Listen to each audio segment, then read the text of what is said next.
Hello, everybody. Welcome to the National Parents Union Nightly Restorative Check-in. I am your host, Marisol Quevedo Rerucha.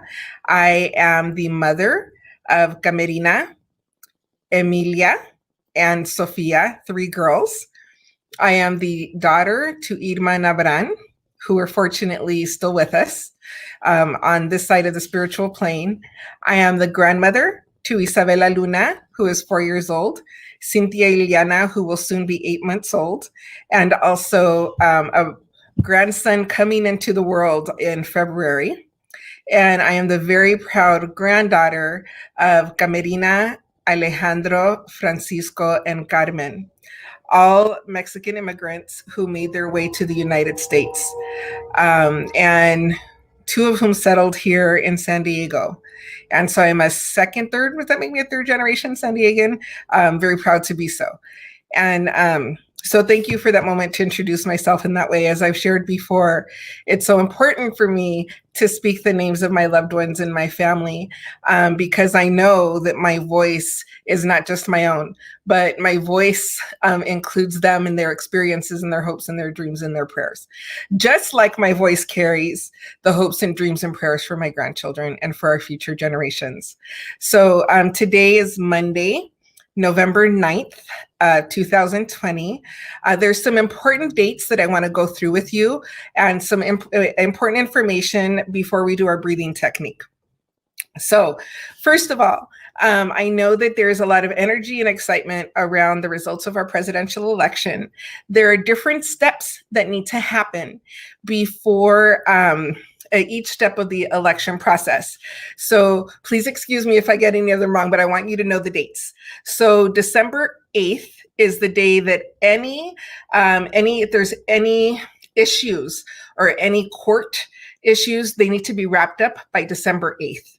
December 14th is when in each of the states, the electoral people, they cast their votes for whoever has the popular vote in their state. And then after that, the votes go, I believe it's December 21st.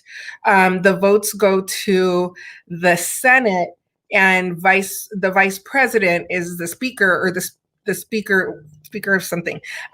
So excuse me, but I think I got the dates right and the process. So the speaker has to, accept whatever those results are. And then the results go to, if there's any issue with those results, there's a couple of different legal ways that the results can get to Washington, D.C.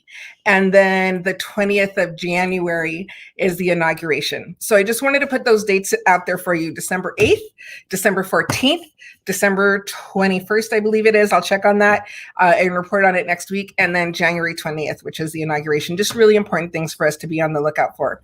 I want to say hello to Natasha and Colleen McAllister. Hello to both of you. Hi, Yoli. Hi, Edie. It's so good to see you. And I would love to have any of you on the show. So please, I would love to talk to you. It's been really beautiful to have an opportunity to connect with people via the show on this very public platform, but to check in and see how people are doing. I always say we're learning who people are and how they are. And so I was able to check in with a student who I haven't seen in probably 16 years, maybe not 16 years. So anyway, hi everybody. So I want to give you a gift before we do our breathing technique. So if you were able to catch the town hall last week, we had NPU's first town hall. Bernita Bradley, who was one of our parent delegates, was both on a panel and shared an amazing poem. And I did not know that she was a published author. So I just got this book and there is a poem in here. There was a part of the poem that I wanted to read to you. So it's actually a story. She does start with 5 of her original poems. And the story is called The Girl in the Alley. Just started reading it and it's absolutely phenomenal. But I wanted to read this to you. And this is her poem. It says 40, so I think it might be number 40, and think I know everything. Thinking I know everything would mean I think I'm perfect. I ain't perfect. Not now, that I know for sure. I've questioned life all my life. Like, why is there so much pain? Why so much hurt? And once I started to heal and saw life getting better, I still didn't have all the answers. Lord, why did you forgive me? Who am I to receive such grace? Who am I to have taken all the pain and saw passion in it? I hope you see passion in your pain soon, if not already. Who am I to have been called upon by people to sit in spaces and places I don't think I'm deserving of? But I stay there anyway because I was graced to be there. I still know nothing compared to what this world's knowledge has to offer. I told God, if you allow me not to worry about some of these superficial things, I'll go wherever you tell me to go, as if I would have a choice either way. The plans for your life revolve around saying, I will go. I will go comes with slammed doors in faces and awkward places, but in going, you get called upon. You land in plain sight. People who were meant to see you and carry you to the next places in life, they call on you. You're simply being there, doing what you need to do, works well with their plans and yours. They think I know a lot. They know I don't know why everything, so they tutor me along the way. But what they think I know only comes from my willingness to see that I know I don't know everything. So I go. I go into those spaces and places, and I hope to always leave behind meaningful interactions that make them better for their roads. The reciprocity is enlightening and fueling. I'm always ready enough for the next journey. So knowing I know nothing at all about it all, but know enough about this pathway to life is enough for me to know I need to know more. Compass in hand, the road leads far when we say, I'll go. The Girl in the Alley. She is a profound poet whose work has brought me to tears. And this piece, I really felt, I feel like so many women understand this sentiment. And hearing Vice President-elect Kamala Harris speak today, and knowing I am the mother of women and grandmother of women, and we still have these feelings of knowing that we don't know, sometimes feeling that we don't deserve to be in the spaces or sitting in the spaces that we sit, but the reminder about embracing the journey. I think she did such a beautiful job of just all the nuances of that. So I encourage you, The Girl in the Alley. It's available on Amazon and just really powerful. So, whew. Oh, thank you. Thank you for allowing me to share that with you. Let's go ahead and do our breathing exercise. So as a reminder, this was taught to me by Dr. Anjali, who was one of my first guests, and we continue to do this breathing technique, and she does it on her show on Fridays. So it's the 4-7-8 breathing technique. We inhale for 4 seconds, we hold for 7, and we release for 8. And then we do this 4 times, and I will guide you in doing it. So if you could please put your feet firmly on the ground so you feel connected and grounded. If you want to close your eyes, you can do that. If you want to just kind of, look down, focus on something while we breathe, take a breath in, release, inhale, 2, 3, 4, hold, 2, 3, 4, 5, 6, 7, release, 2, 3, 4, 5, 6, 7, 8. Inhale, 2, 3, 4, hold, 2, 3, 4, 5, 6, 7, release, 2, 3, 4, 5, 6, 7, 8. Inhale, 2, 3, 4, hold, 2, 3, 4, 5, 6, 7, release, 2, 3, 4, 5, 6, 7, 8. Inhale, 2, 3, 4, hold, 2, 3, 4, 5, 6, 7, release, 2, 3, 4, 5, 6, 7, and 8.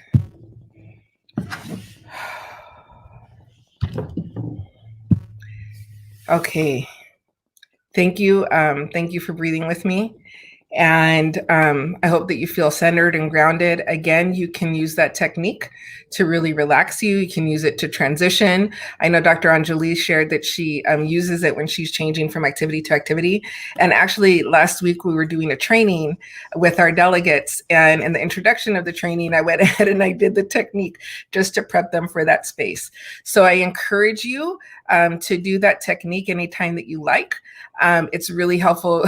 I love having somebody else guide it because I know then like there's a flow. But just if you're having a hard time with the timing, just keep practicing. So with that, I want to welcome our guest. I'm super, super excited to have Sheryly Sanchez with us. Hi. Hello, Sheryl. So I don't usually introduce our guests, so I'm going to have you introduce yourself. And if you could please share anything that you would like. You can talk about yourself, who you are, where you're from, where you're not from, what you love, your passions, even things you might be struggling with, your work, your hobbies, whatever it is that you would like to share, your family, anything at all. This is your time to introduce yourself. And then from there, we will have ourselves a beautiful conversation. Okay, wow. Well, I guess for starters, I've been a resident of the South Bay, National City, Chula Vista, San Isidro, Imperial Beach. Those have been my stopping grounds since I was 6 years old. So we moved here in 1960.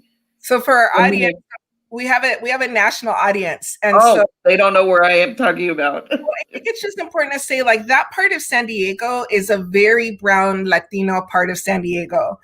There's a mixture, of course, we're a diverse city, but there are certain areas, and especially the southern section is a very brown part. And San Diego is the neighbor to Tijuana, and so we have an international border. And the further south you go, the more you see Latinos, and you hear Spanish a lot. So I think just for some context.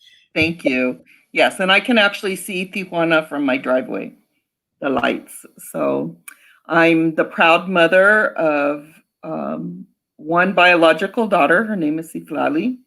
And I also raised 2 stepchildren. And I still have a very close relationship with them. And through them, I'm the grandmother of 6. And right now, I'm just feeling like I'm breathing for the first time in 4 years. I'm just ecstatic. This past week or so has been a very emotional roller coaster.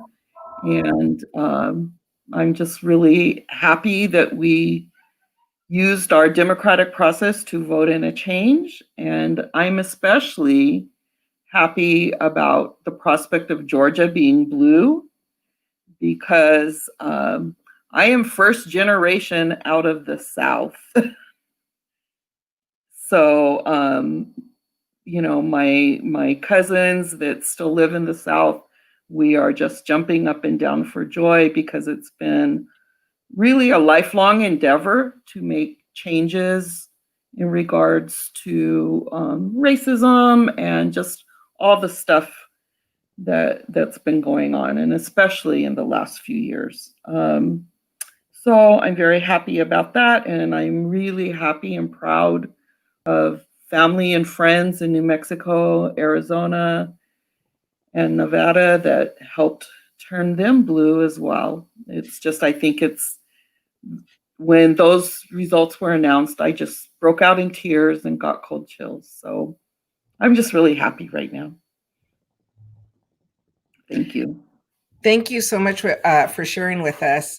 So let's talk a little bit more. So when you say your family's from the South, so like in the South, not South, like, close to Mexico. South. So like both of my parents, and so I was actually born in Arkansas. My father was attending the University of Arkansas in Fayetteville. So that's where myself and the sister right after me were born. But both of my parents, our roots in the South go back to pre-colonialism. Mm. So the tribal affiliation we have is also a Southern tribe. So I have no roots outside of the South, really. And then down, like, all through the Southwest, coast to coast, basically. So, yeah, so I'm first generation. I grew up, when we moved out here, I grew up embarrassed to tell people where I was from because I didn't want them assuming we were dumb, ignorant, backwoods people kind of thing. So that's a whole other story. That's been a long journey. But So yeah.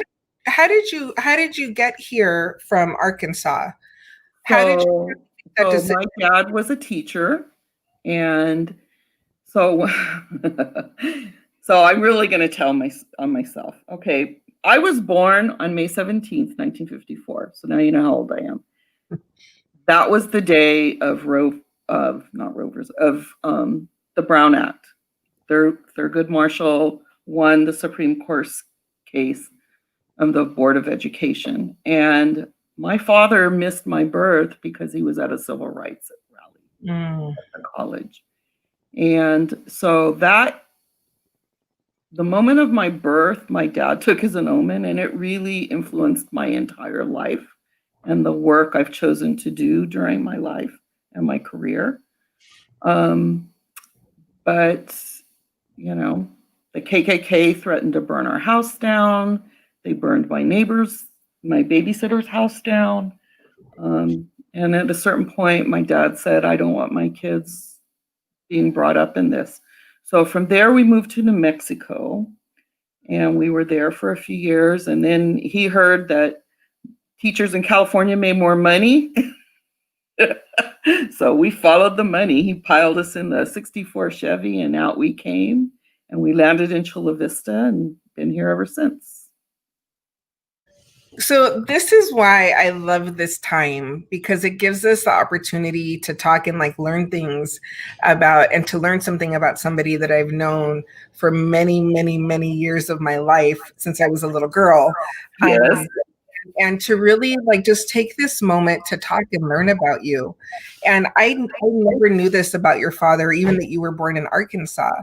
And having somebody, I think not just an educator, but somebody that was a part of the civil rights movement, how has not just your dad, but your mom also, how have they informed who you have become? Well, I think it was, as a child, conversations around the dinner table. My dad, teaching us the true parts of history that he knew we weren't being taught in school. That was a big part of it. I remember him saying at one point, whatever they're teaching you in history, you turn it upside down and inside out, and you might get close to the truth. It was something he was extremely passionate about. But we also went to marches. I grew up going to marches, rallies, protests, picket lines. We did fundraisers for the Black Panther breakfast program in our backyard. He was a union organizer. He got followed by the FBI. He was on McCarthy's list. And so it just permeated our home, and I'm very proud of my parents, especially when you think about where they came from, and they were just unwavering in their beliefs and the values they instilled in us. And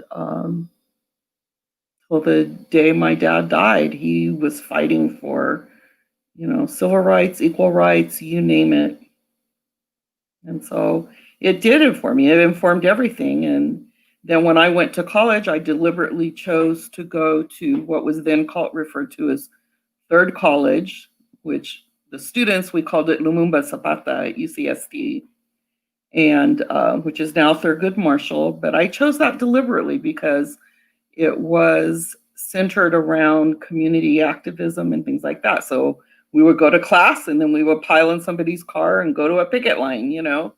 I was on the Farm Workers' Rights Committee while I was there. I worked at the clinic in Barrio Logan, which at one time was the Chicano Health Center. And anyway, it just, what can I say? It just, that's who I am. And my siblings and I were all like-minded in the sense of what needs to change in this country. And for the first time in a long time, because honestly, when Trump won, it was devastating. I think I feel like I'm waking up out of PTSD. It was just unfathomable to me. And so I feel hope again. That's the best way I can describe it. And we all of them, and I have two siblings that in the last couple of years have actually moved to Arkansas. They weren't the ones born there, now they live there. And so it's been interesting to hear about what's happening from their experiences there. And I'm so proud. I have so many cousins in the South who are diehard progressive liberals. And, you know, they want to see the same changes in the world that I do. And I'm very proud of them because they could easily just be a typical Southerner, you know, and they're not. Well, and I know Arkansas, so we have a delegate, Judith Yanes, who is in Arkansas, and through her work in our conversations, I've come to learn about the high Latino population that's there. Yes. I believe also immigrant population because of like the Tyson chicken factory is there. Okay. And I think that there's some other type of factories there. And so like really starting to look at how education is being provided for the students there that may be English language learners, and also the support for parents there. So honestly, if I was younger, I would go back and throw myself into that because it's needed. And there are, even the town where my parents were from, it's farm country. And I remember going back, this was well over 10 years ago, when my uncle was still alive, my dad's brother. And what had happened is these people were bringing in buses of immigrants from all over to work the ranches. Well, there's these little cabins across the street from where my grandparents used to live. And they put them up in those cabins. And then what happened is after the farming season was over, anyway, one day my uncle gets a knock on the door and there's a man asking for water. They brought them there, put them to work, didn't pay them, cut off the water to the cabins, and they were left to fend for themselves. So my uncle, of course, helped them, befriended them, and really started understanding more of what was going on in the bigger world. This is a little town of 900 people, but they now have, you know, an immigrant population. They are owning businesses. They're opening up restaurants. They have churches, you know, and they're making a life there because I'm sorry, once you're there, you don't know how to get back to Mexico. You're in the middle of nowhere. I've heard there's a lot of land. So I was talking to somebody from Arkansas there, and they just talked about that open land. And that's something very different. You know, somebody that was born and raised and continues to live in a city that's a very different type of lifestyle. Yes, it is. I wanted to just talk a little bit about also, I think, like connected to your work and the fact that you're a grandmother of 6.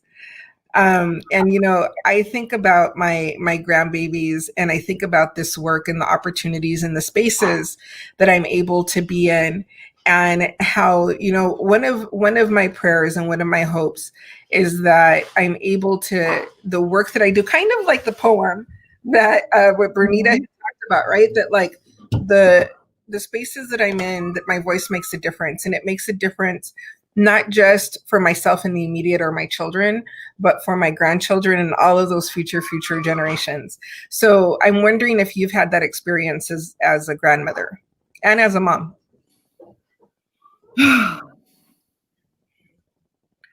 Yeah, it's a little different because I'm closer to my stepdaughter's girls because they're here, and so I'm grandma to them, and we're very, very close. My stepson moves all over right now. They're living in Chicago, so his kids I only see, maybe once a year or once every couple of years. So that relationship with them is a little different, but when we do get together, it's just beautiful.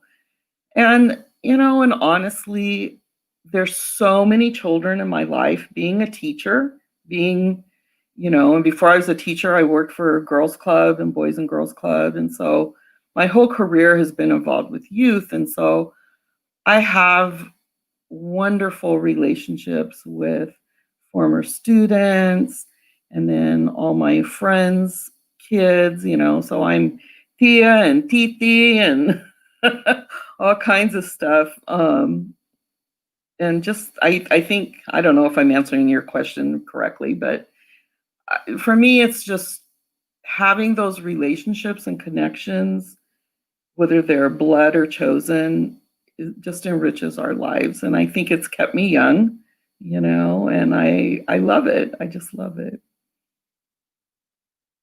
So I just needed to, this is a little bit of a housekeeping thing. So I keep turning my mic off and on only because of my internet, I have to be downstairs now where my family is very active. Mm-hmm. And so if I'm just trying to cut down the noise. And I think I love the way you talk about your grandbabies and even, not being able to see your stepson's grandchildren as frequently, just how beautiful that time is. Also all the babies in your life, including your students, right? And I'm sure like your students' kids. What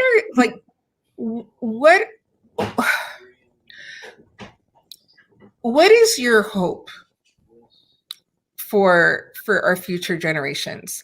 What is your hope, and what is it that what is that you put out there for our future babies? Well, my biggest hope is that my nieces, my nephews, my great nieces and nephews, of which I have many, my students and their children and their future grandchildren, that they live in a world that they can move around in without fear of losing their life. That's the biggest one. My family is very mixed. And so, when I see Kamala, my niece looks like her. And I have great nieces and great nephews, that look like different people, and right now they're targets, and some of them have experienced some racism. And my biggest hope for the future is that somehow we can change that I don't know the word I'm looking for, that narrative in this country. It's gotta go. My sister kind of said this when Trump got elected, and we were like going, how could this happen? And what's wrong with these people? And she said, sis, it's the last gasp of a dying breed. These people are struggling with realizing they're not going to have power and control for very much longer. Our society is changing, and I think seeing the millions of youth out in the streets fighting for racial and social justice is a testament to that, and they are our future. And I want a future where they don't have to be out in the streets day in and day out fighting for what is right.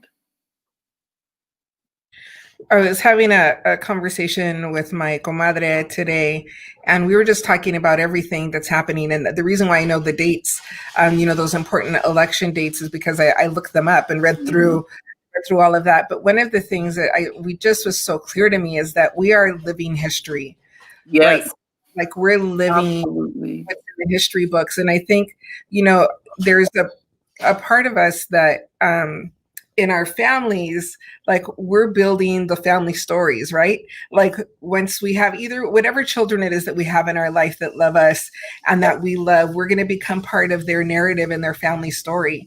But I think also we're living history right now.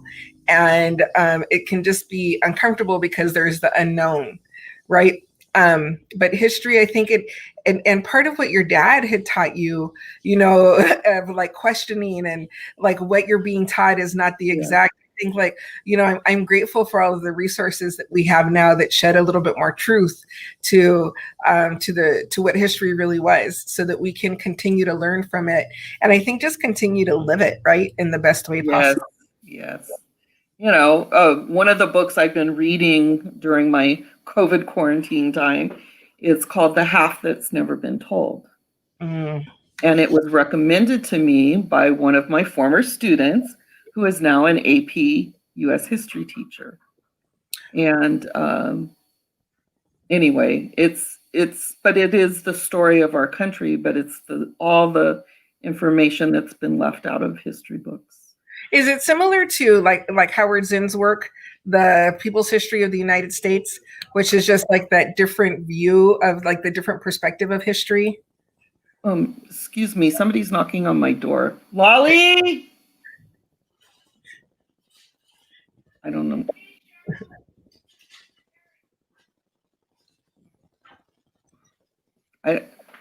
I'm on a Zoom call. I can't come to the door. Yes. Nayeli. Sorry. I'm so sorry. It's it's so beautiful. Like we are legit in people's houses. We are legit My niece is gonna. Nayeli, can you answer the door? Please, thank you. Okay, where was I? Well, let me ask you another question, because I know, and I don't think you shared this, so you don't want to talk. We don't have to talk about anything you don't want to talk about. But one of the things that I'm wondering about is you're also a danzante. Yes.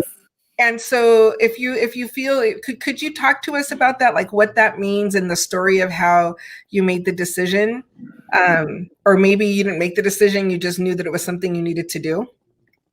Well, and it's something that we're missing right now because we aren't able to practice and gather and dance. Well, I've been a danzante for over 40 years. So can you explain what that is? So it's what a lot of people call danza azteca, but it's actually a variety of indigenous dances from various tribes in Mexico, specifically like Otomi. Hi, oh my God. I'm being interviewed right now, sorry. and Mexica and Chichimeca, and anyway, I worked when I got out of college. My first job was with the Girls Club at Chula Vista, and one of the first things I did there was wrote a county grant to do multicultural education in Chula Vista City schools, because there was a lot of racial things going on at that time. This was mid-70s. Yes, civil rights movement, we passed the Civil Rights Act and stuff like that. But there was still a lot of racism and things going on in those changing years. And one of the people we hired to help lead the workshops in the schools was the drummer of the original dance group in San Diego, Toteca Senatlan, out of the Centro Cultural. And he kept saying, "Oh, you should come, you would love it, you would love it." I'd never heard of it. I was like, what? Anyway, I finally did see them dance, and just, my mother looked at me and she says, "Why don't you do something like that?" And I got up and I did the friendship dance, and boom, I was at the next practice. And I've been involved ever since. And it's a beautiful tradition. My daughter's been raised in that tradition. I just, I can't imagine life without it. It's beautiful. And And when you're a danzante, everywhere you go, if there's dancers somewhere, you have a family. And, you know, it's something I'll do till the day I die. And I think it's probably something also. So you tell me, but is it one of the things that has just helped you in life? Because in life, you know, and I think with everything that you've done, so being a mom, being a stepmom, being an educator, the work that you've done, the care that you have for community, the social justice warrior spirit that you have, it can be really difficult sometimes to really take care of yourself. And so danza does that, yes, because the thing is, for me, it grounds me. It keeps me centered, because danza isn't like folklorico, which is beautiful, but it's for show. Danza is very spiritual, and the part, yes, the dancing part's beautiful, and that's the side that the public sees, but we have our ceremonies, our spiritual ceremonies, and we've been having to do those through Zoom, but that's what keeps me grounded. And there's been times during my life where I had to, because of going back to school or my job, I wasn't able to participate regularly, and that was really hard for me.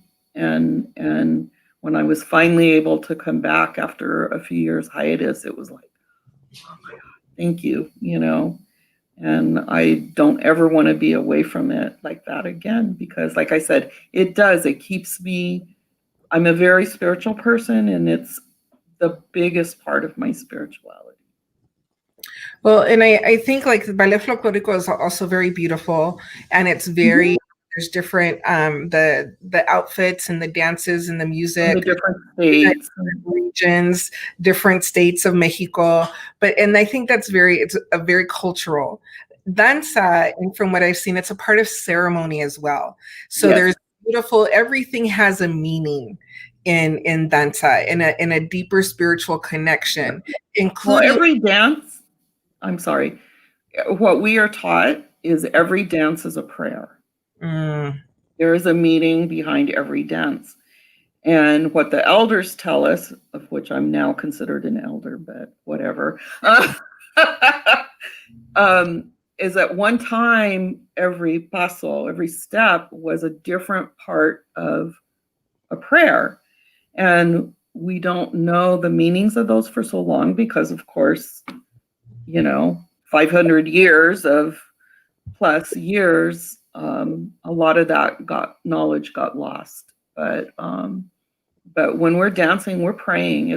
And when you go to a ceremony, like the largest one I've ever gone to is in Querétaro, there's thousands of danzantes, all different styles from all over Mexico and the United States. And the energy, it's amazing. It's just amazing. It's an amazing experience. And just, you know, we're putting those prayers and that positive energy out into the earth for healing, for peace, for everything good for people. And we really believe that. I can imagine during COVID and the quarantine how difficult it must be when you have that regular connection with people and that regular purpose of getting together and sending that prayer and those positive messages and that love out, and not having that during this time. And also the way you talked about, like, it's family, there's a family connection. Almost like, you know, like if you go to a conference and somebody shouts out your region and you're like, oh, like I'm, you know, East Coast, West Coast, or whatever, you know, like just that sense of belonging, and then to not have it. I can, especially during these times that are so trying, that we're really called, a lot of us are called to like connect even in a more spiritual way, even deeper. Well, that's the one good thing. You can say a lot of negative, but that's one of the benefits of Facebook, because we are all connected. And so, you know, different dancers I know in Mexico are posting things, and we just had Dia de los Muertos, so people were posting pictures of their altars, and we did our ceremony through Zoom. So we try and connect however we can, but we're very cognizant of the need to be safe. And we've already lost way too many people, elders in Mexico, before they finally realized how contagious this was and started canceling some of the ceremonies and everything, and or people started wearing masks. But we lost a lot of people in those beginning months. It was very sad. Well, and I think also like here in the United States, our indigenous population was really, really hard hit. And a lot of, again, I think it goes down to the way that ceremony is practiced and like those tight quarters and just that, like that's the space where you get your prayer. That's the space where you get that connection and that faith, that connection, not just to self and to others, but also to the earth and to like the greater like just that greater understanding and that greater faith of things. Yeah. One of my friends is one of the emergency workers on the Navajo reservation. So she basically sends out daily updates, and just the numbers there are devastating. I know our friends and family in Hopi and Zuni land, they've had to just really close their borders in a sense, because it was just, at one point they were so fearful. It's like, if this takes hold in a pueblo, it could wipe out the whole pueblo, So yeah, I stay on top of that, as much as possible. And we're all sending prayers constantly. So Cheryl, how are you doing at taking care of yourself with all of this? I know that you had shared earlier just your happiness this weekend and your joy and your hope at the election results. But aside from that, how have you been able to take care of yourself? Well, initially it was quite a challenge, especially because I couldn't go to the gym. So I finally broke down and bought myself a little stationary bike for home. Sleeping, reading, it's given me an opportunity. I love to read. And when I was working, I didn't get to do much pleasure reading. So I've really enjoyed having the time. If I have a day and I just feel like staying in bed and reading all day, I do, not so much now because my niece is here. So I have to get up and make sure she's logged on for school and isn't having any technical issues and that kind of thing. But I've really enjoyed that, and just being able to spend so much time with my daughter and my neighbors. We've figured out a way to socialize safely, and it's really brought us closer. It's made me really appreciate what a special neighborhood I live in. And like I said, just trying to stay connected to people as much as possible. It's different. It's not the same. I look forward to when we can really gather, but I talk to my family at least once a week, my sisters and my brother and, different people. Anyway, I just, that's what I do, trying to eat healthy.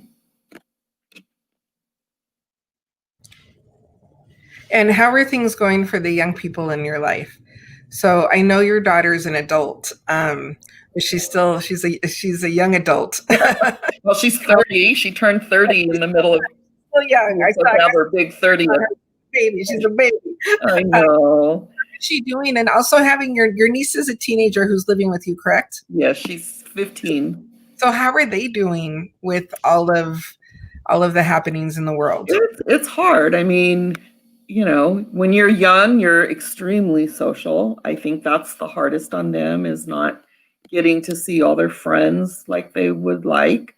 They have narrowed it down to they each have a few very close friends that they are all agreeing to not go out and get exposed unnecessarily, so that they're able to see each other a little bit and talk. I think it's especially hard on my niece because this is her sophomore year of high school. She should be at school and involved in activities and going to dances and games and all those teenage high school things. And she's stuck here. But, we're making the best of it. That's all we can do. And it was her grandma that was at the door. How beautiful. Yeah, so she came to see How us. beautiful. That's really beautiful. So, That's it's important to keep those intergenerational connections. Yes. But I know it's especially hard on them. My daughter would like to be out dating, and she's like, how can I date, Mom? Because I'm bugging her to, get me a grandchild.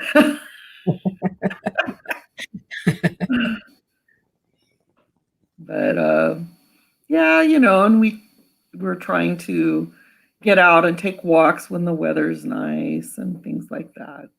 But it's different. It's a whole different life, and it does get frustrating at times, I admit. Well, and so when you get frustrated, how do you deal with those frustrations? Because I think there's so many, there's just so many things that happen, right? Yeah, sometimes I just kind of withdraw, and I just need to withdraw a little bit. Other times, I'll be a little bit more proactive. My comadre lives next door, so we talk to each other a lot because she'll say, I need to talk. I'm in a funk, and we'll try and talk each other out of our funk. And same thing with one of my best friends lives across the street, so we'll try and get together and have a glass of wine 6 feet apart, just to kind of have some semblance of normalcy. Mm-hmm.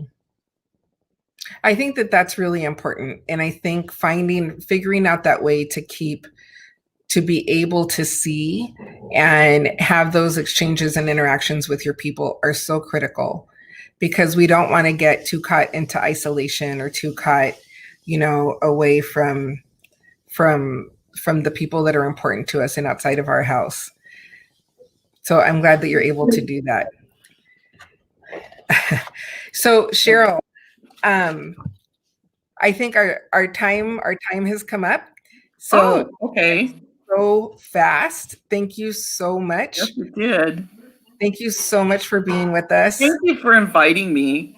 And it was so great to just get to talk to you on an entirely different level than we've ever been able to do before.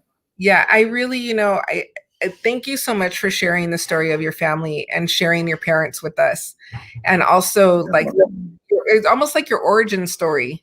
It was really, and I appreciate that. I cannot wait to see you and give you a hug. Oh, me too. Me too. I cannot wait. In the meantime, much love to you. Much love to you too. Bye-bye. Take care. Bye-bye. Okay, everybody, thank you for being with us. As always, I want you to know that you are loved, you are cared for, you are prayed for. Just as a quick announcement, we will not have a show on Wednesday because we are honoring Veterans Day. If you were in the military, anybody in your family in the military, or you were a military family, from the deepest parts of my heart, I want to thank you for your service. Thank you for the sacrifice that you've made for us and for our country. Please, any of your loved ones who are serving, if you have children or a spouse or brothers or sisters, please, mothers, fathers who have served, aunties, uncles, please thank them on behalf of the National Parents Union and also on my behalf for their service to our country. So please make sure, so I will not see you on Wednesday. We will be honoring Veterans Day, and Dr. Anjali will be with you on Friday. So I will see you next Monday. Again, please know that you are loved, that you are prayed for, you are cared for always. Have a great night, everybody. Bye-bye.